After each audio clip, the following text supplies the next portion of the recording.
Beautiful day, infinite sparkle.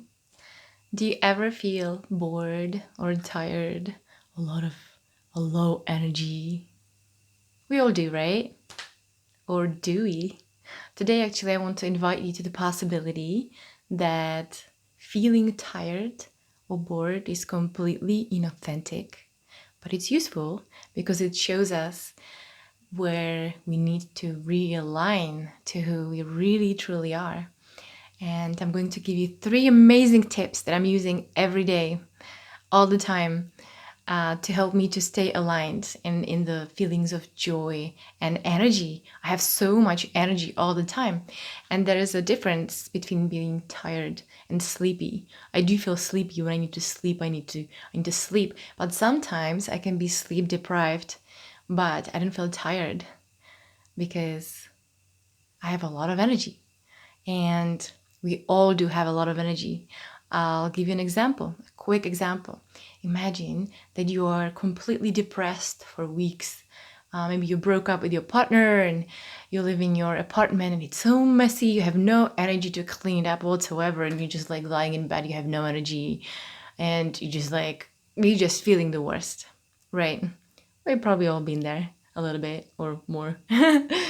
And suddenly you receive a phone call and it's your ex and she or he calls you and apologizes and gives you this hard opening apology and maybe an opening, maybe an invitation for meeting up.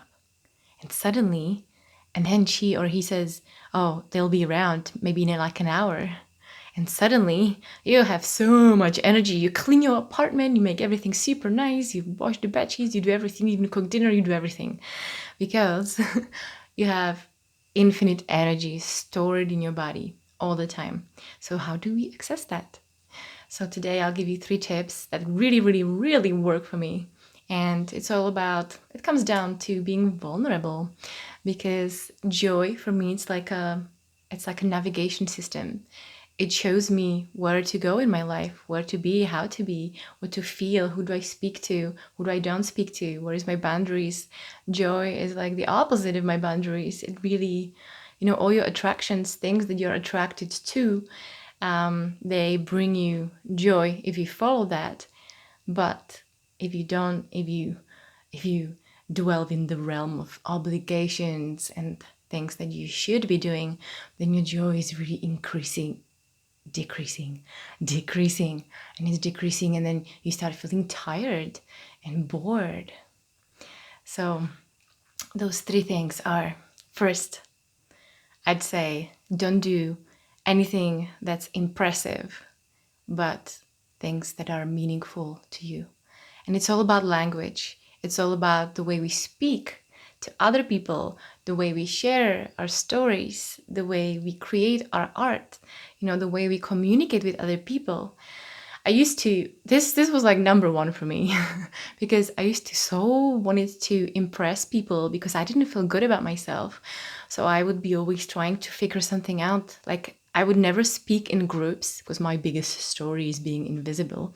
That's why I make videos now. So I would feel like I need to impress people. And then I would say something and nobody would even notice me ever that I'm in the room because like I wouldn't connect with people.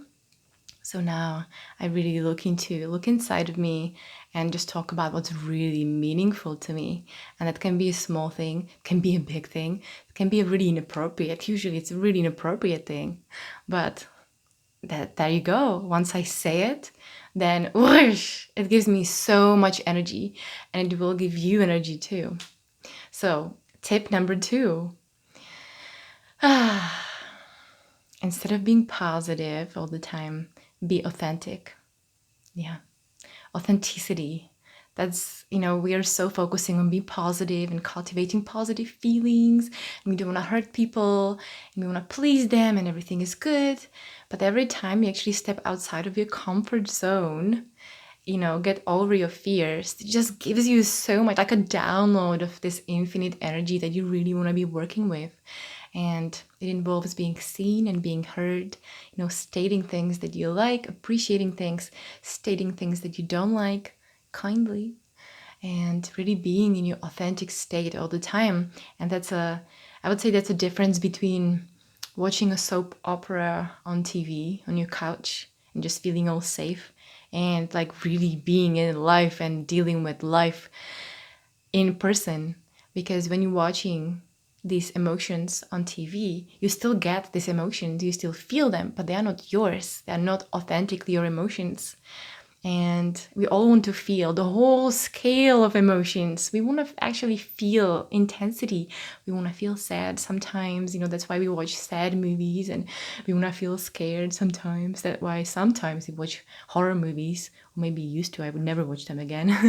But you know what I'm going with this, right? So you want to really step into your own life to feel your own emotions, and it really takes courage, authenticity. And tip number 3, what was the third one? Oh, right. I would say tip number 3 is don't focus on the outcome, focus on connection with people, because this always gives me so much energy. It's like infinite. My heart expands. Like, I'll give you an example. Imagine that you have a neighbor and you are arguing about a fruit tree that's like in between you and the neighbor, and whose fruit tree this is. I know this probably would be already written in the plants and whatever, but just pretend it's not. There's a one tree, like nobody knows who it belongs. And if you're focusing on that outcome because you are so right about that this is your tree and it should belong to you, then you might get that tree. But I'd say focus on that connection with your neighbor, really like about your feelings and having a good relationship, because it's important. And in a long term, it just gives you so much more. It will probably give you more than even one tree. It will probably give you a lot of sharing from each garden. And this really works in relationships, in close relationships. So sometimes I do it all the time, get smitten by just focusing on that outcome. And then I notice and I'm like, oh my God, what am I doing? Because it's so satisfying to just focus on the connection and with this other person. Like, that's what gives me infinite joy, like all the time. Like, once that connection is there, and it's there, it's infinite, it comes from you. You can make it happen pretty much with anyone. It gives you joy, and even though you haven't slept for 2 days, you can still feel that energy, and you don't have to feel tired. So to sum it up, you feel tired when you do things that you feel obligated about, or when you think that you should be impressing someone, and you don't when you share things that are meaningful to you, authentic, and focusing on connection. It's pretty simple, right? Now let's put it into practice. I know. I hope this was at least a little bit useful to you. I would love to know anything more, what you think about this in the comments below. And how far are you willing to go to live unbound? Thank you so much, and I'll see you again very soon.